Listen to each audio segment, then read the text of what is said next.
The first unit of Module 6 contains a description of a couple of motivation theories as the basis for our understanding of motivation in education. First, we are going to focus on three quite old theories, basically the basic needs theories. And then we move to a very important and fundamental theory, the expectancy value theory. Then we proceed to discuss the attribution concept by Weiner, and then we focus on the self-efficacy concept as developed by Albert Bandura. So first, the basic needs theories. These theories were developed in the 30s and 40s with a relatively recent version in 1960, the learned needs theory. You might say that these theories are a bit old-fashioned, but it is interesting to see the origin of how we nowadays talk about motivation in education. And the origin is definitely based in these need reduction or drive reduction theories. Hull was the first, and his basic assumption was that drives originate from deficiencies. So lack of water, thirst, lack of food, hunger, lack of safety, feeling insecure, and all these kinds of physiological situations which ask for some action to reduce the stress, to return to the situation of homeostasis, of equilibrium, so to speak, the situation to which all efforts are directed. So the basic idea is that drives originate from deficiencies, and that an organism is always busy in restoring the equilibrium. So there's sort of a rest situation in which there is no tension, which is the result of some deficiency. So when people are hungry, they are motivated to look for food. When people are thirsty, they are motivated to look for something to drink, for water. And that is basically the basis on which all motives are built. Now, this a rather simple theory turned out to be too simple, basically. But it is, of course, a sort of a line of thought which returns in many other more advanced and more recent theories. The second one is Maslow's hierarchy of needs theory. This is a bit of a different approach, I must say, because it is not based on the behavioristic perspective. Neither is it related to Freudianism, which at the time was also a very important perspective, particularly in the domain of clinical psychology. So Maslow chose a third force in psychology, the humanistic approach. And he did so by assuming that there is not only the need to fulfill or to reduce, drives originating from deficiencies, but there are also growth needs. So needs to develop yourself, to establish an identity, to actualize your potential, basically. So there is something like a hierarchy of needs, with the deficiency needs as the basis, and the growth needs, particularly the self-actualization need, as the ultimate need to be fulfilled. So if you look at the well-known triangle, you have these basic needs, physiological needs, safety needs at the bottom of the triangle. And on top of that, the psychological needs, so belongingness and love, and also esteem needs, prestige and feeling of accomplishments. And on top of that, the self-fulfillment needs, self-actualization, achieving one's full potential, including creative activities. Now, this seems a very, let's say, has a great face validity. So many people still hold this, let us say, hierarchy of needs to be true. But in fact, there has been very little research to support the theory. And of course, you can easily think of examples which contradict, in fact, this hierarchy. For instance, when people are suffering under severe circumstances, like being in concentration camps or whatever, they still are able and still are try to accomplish goals like writing poetry or staying in a sort of, friendly relationship with other people in such camps. So there is no, let's say, a hierarchy in which these physiological needs have to be fulfilled first before people are able to work on their relationships or let alone to work on the actualization of their potential. So that is not the case, basically. And therefore, Maslow's theory lacks, empirical support. But it was a very influential theory, and it was a genuine attempt to step beyond, the deficiency assumption as the basis for motivation, and it focused also and identified growth needs. So in that sense, it was a very important contribution to our thinking about motivation and also motivation in education. Now, this third example of these basic needs theories is McLelland's learned needs theory. Just to give you an example, McLelland actually distinguished three motivating drivers: achievement, affiliation, and power. Of course, these drivers are situated in the domain of business and industry, where they are very important. They may also be important in other domains, but McLelland studied these drivers in the business and management context. And power is the great motivator there.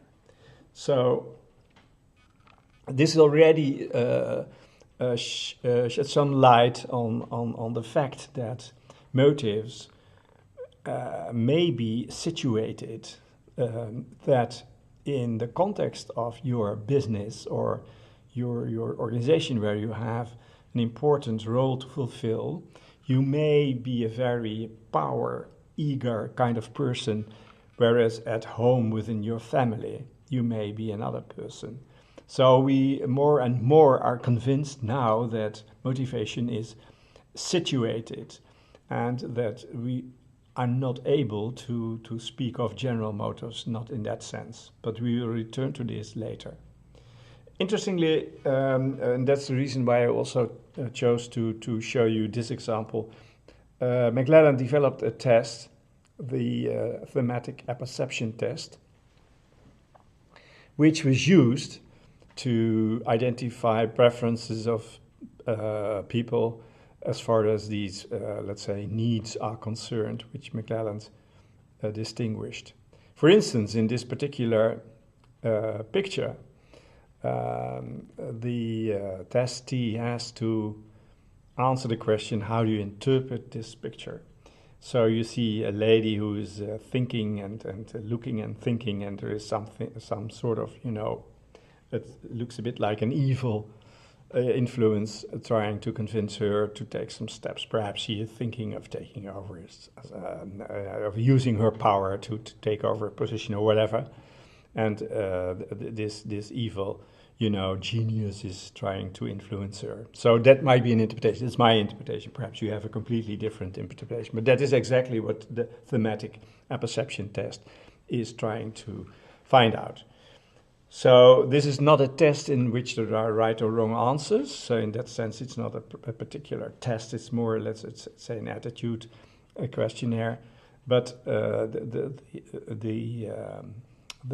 pictures can be interpreted in various ways, which can be more or less, explored beforehand and pictured and also brought into schemes which help you to analyze a particular answer or a particular pattern of answers on this thematic apperception test. Okay. Enough about, McLelland and Maslow and Hull. These are the basic needs theories which form, so to speak, the basis of our motivation psychology and also the basis of our thinking about motivation in education.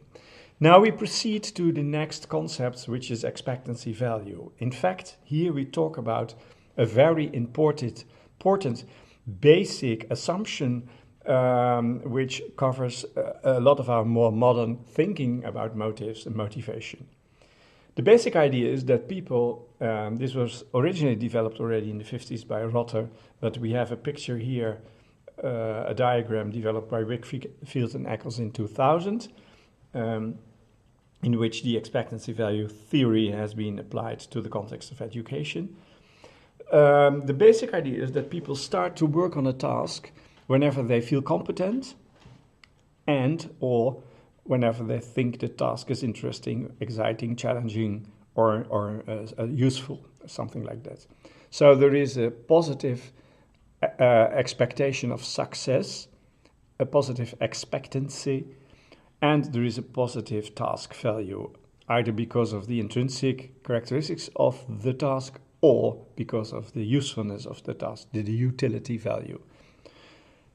Also taking the costs of completing the task into account.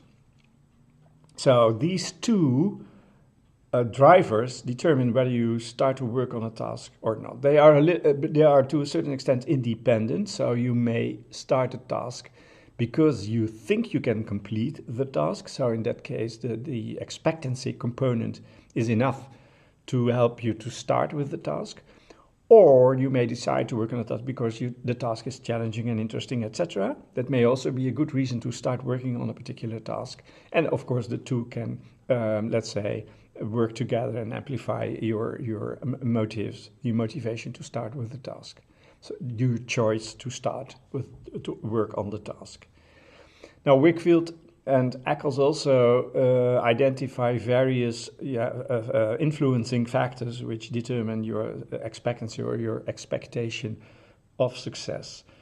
Your self-schema, so the idea you have about your own competences and your own preferences, and your short-term goals, your long-term goals, your ideal self, what you would like to accomplish, what you would how you would like to in fact actualize your potential, to talk with Maslow, and your concept of your ability is, and also the perceptions of the task demands. So these factors all contribute to your expectancy, your expectation of success, and when this expectancy level is high enough, you start working on the task. That's the basic idea. So two drivers, expectancy and a value.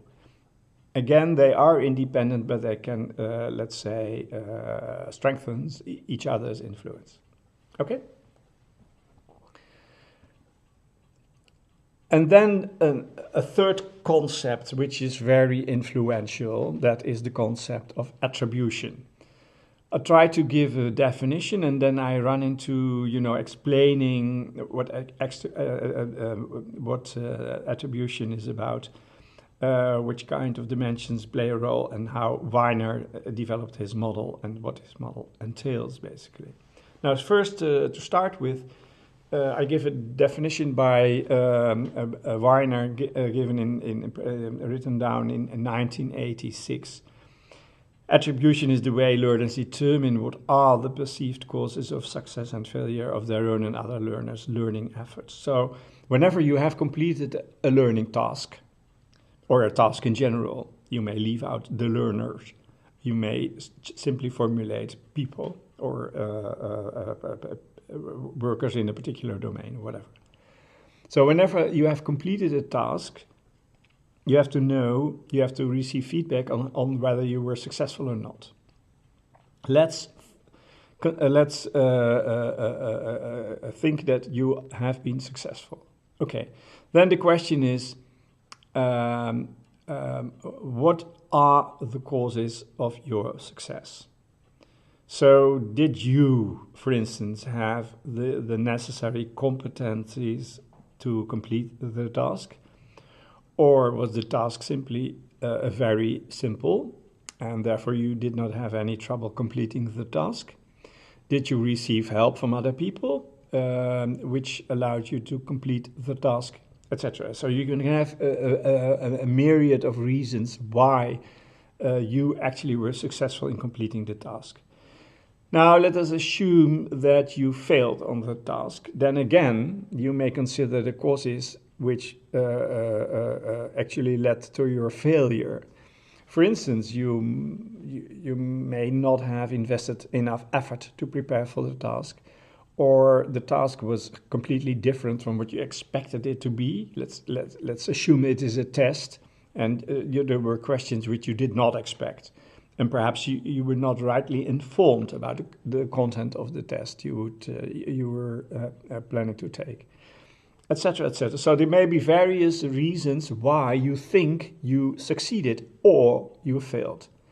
And that whole, let's say, dynamic process of attributing the success and or failure of a task to various causes is called attribution. That's what attribution is about. It's an important, mechanism, because it again influences whether you are continuing to work on a particular task after a success or a failure, because your attributions determine whether you think you are able or whether you think the conditions are favorable for continuing to work on the task.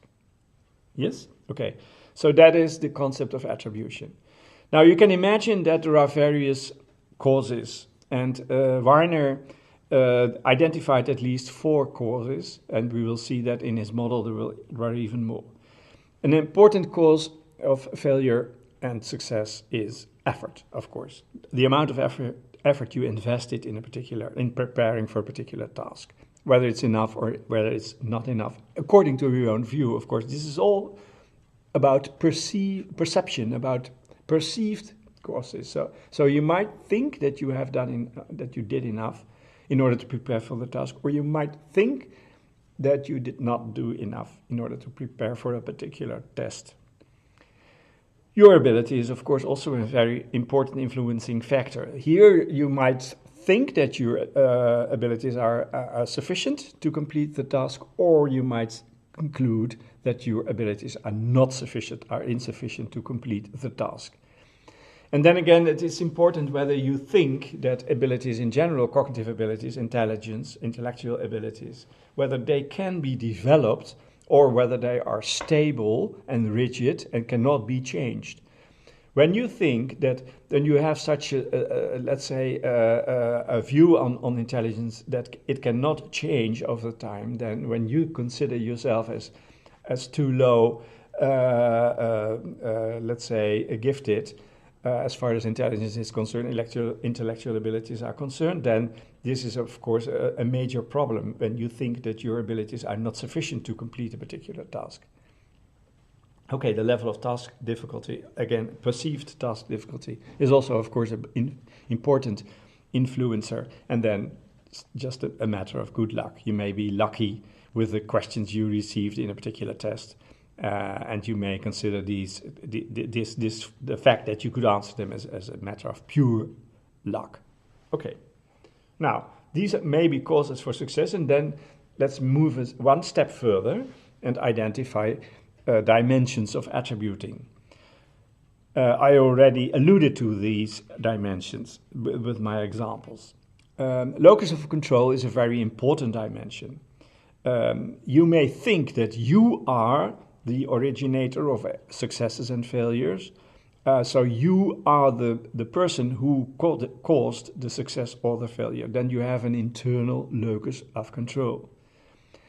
It's also possible that you think that the circumstances were in fact responsible for your success or failure.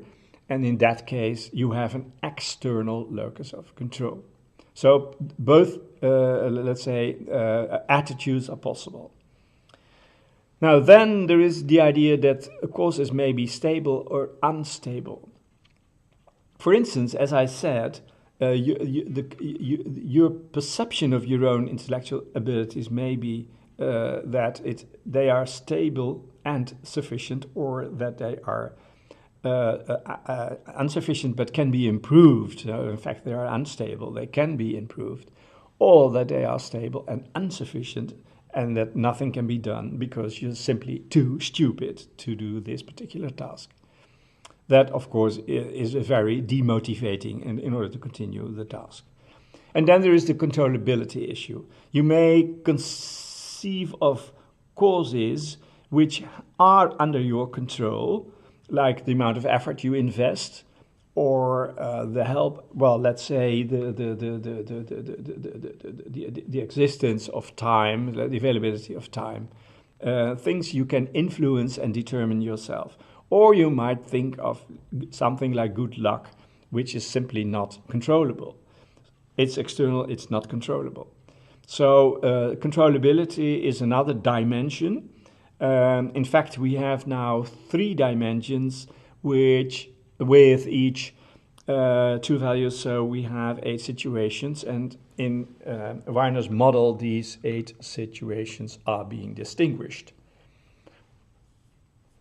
Let's see, first we have the internal causes for success, and then we have the external causes for success. And then the causes may be controllable and uncontrollable, uncontrollable, and then we have the stable causes for success and failure, of course, and the unstable causes. Well, let's first take an internal, controllable, stable factor influencing your success. That's the long-term effort you put into your study or the program you're following, and or whatever the thing you are working on is about. So the long-term effort you put into a particular educational program is in a controllable, stable internal factor. Your ability is also stable and internal, but it's not controllable because, as long as you consider ability as fixed and not as fluid. If you think that your intellectual abilities can be improved and are in fact fluid, then of course you are talking about the controllable internal stable factor. Unstable factors may be knowledge and skills or efforts invested in one particular exam. So this particular test may not be well prepared as it should be, because in this particular situation you had other things to do, there were other questions which asked for your attention, etc. So in this particular case, it might be less than needed to pass the exam. Level of fitness during the exam may be an unstable and uncontrollable internal cause for success or failure. Then we look into the external causes. First, the controllable causes, your, let's say, reputation with the teacher, your record as seen by the teacher, may be a stable external controllable cause. For instance, when you take an oral exam and you have a very positive reputation in the eyes of the teacher, that may be a cause for your success. And then you have an external cause, so you may explain to others, well, the teacher thought very well of me and approached me in a very positive and comforting way, and therefore I was able to explain everything as the teacher asked for. Help from others may also be a controllable but not so stable factor influencing your success. Whether you are able to let's say, to invoke the help from other people, peers or the teacher. Uncontrollable influences may be the level of difficulty of the subject matter. I already explained that. Simply, definitely when you are not well aware of what's actually being asked for, so it may surprise you during the exam that the subject matter is more complex than you originally thought it would be. And good luck is definitely an uncontrollable and unstable external influence of your success, or bad luck or good luck, of course. So this is Weiner's model, and you can imagine that these factors are all very important in the process of attributing your performance to causes. Now, the last concept we want to discuss here in this unit on motivation theories is the concept of self-efficacy. This concept was originally developed by Albert Bandura. In the first paper in which he described the concept was in 1986, but he has written a lot about this concept also later on. And his definition is something like people's judgment of their capabilities to organize and execute courses of action required to attain designated types of performances. It's quite a mouthful of complex words. But it is, let's put it this way, it's a feeling of competence, a feeling that you're able to complete a particular task, a particular cognitive task. So that feeling that you are able may be positive, is positive when you are able. And then that has a positive influence, of course, on your motivation to work on the task, because it influences your expectancy. A positive view on one's competence is a positive influence on your expectation of success in completing a particular task. You can imagine that. So that is the basic idea of as far as self-efficacy is concerned. Now, people have views on their own ability to do tasks.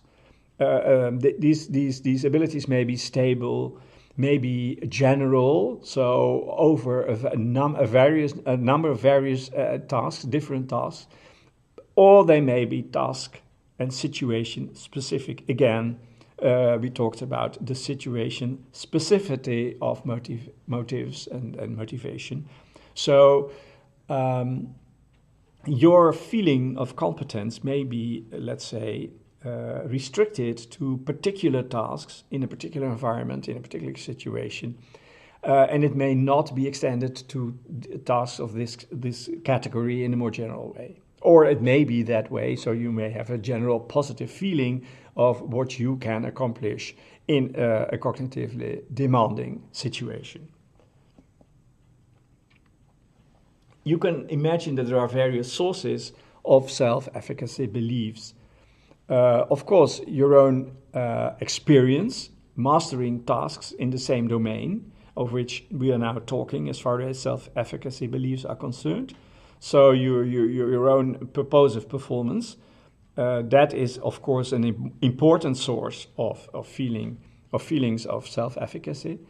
But you can also observe other people, your peers, or perhaps a teacher whom you feel very related with, in such a way that when he or she is successful in completing a task, or whether when your peers are successful in completing a particular task, that may contribute to the feeling that you might also be able to do in a similar vein to complete this particular task. So that's what's called vicarious learning, so learning by observing others, basically.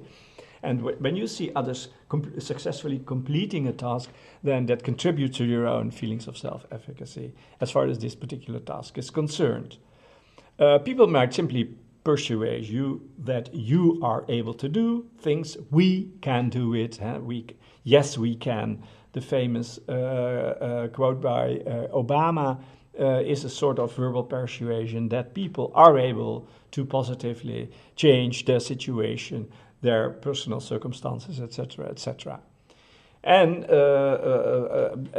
physiological states such as anxiety, stress, arousal, fatigue, and mood states, they also influence your feelings about being competent in a particular situation. So when in general these feelings work in a negative way. So when you feel stressed, then that might lower your expectation of success and lower your self-efficacy.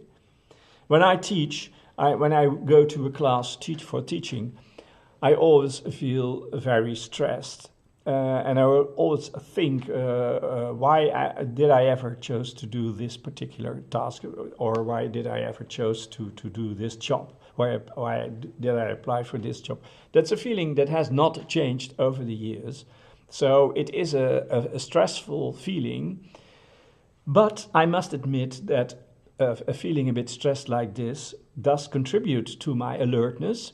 And it does in fact contribute to the success of my teaching. I think, at least it's my feeling.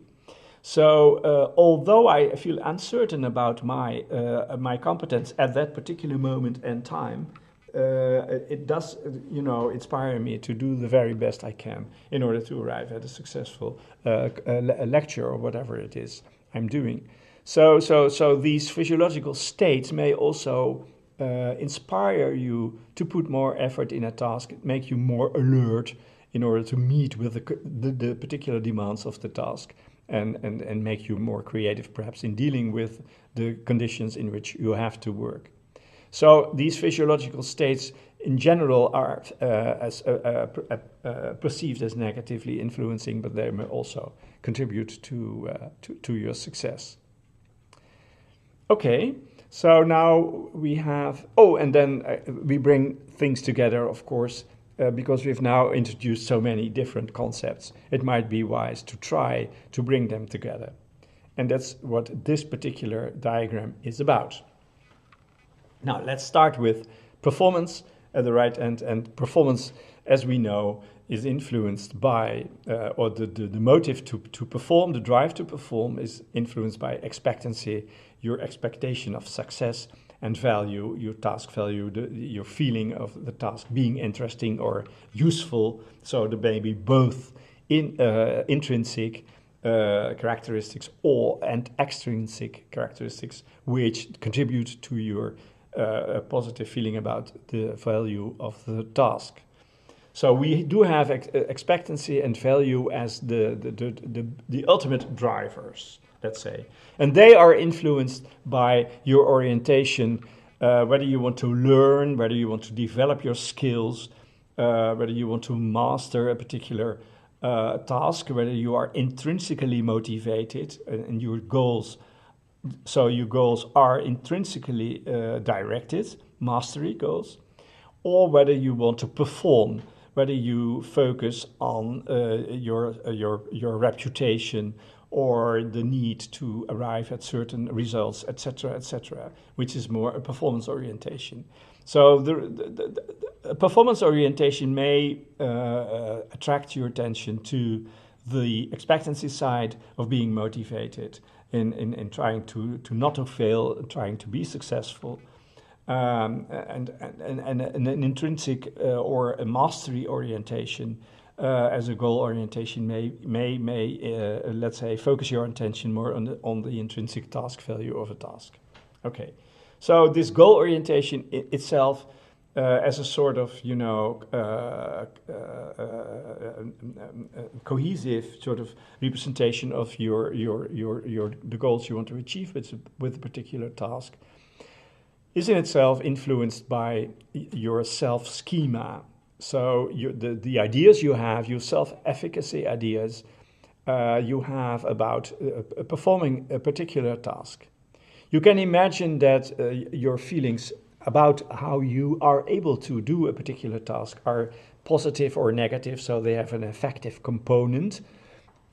So they may be inspiring, or they may in fact put you down and make you, let's say, passive in a particular task. So there's a clear affective component.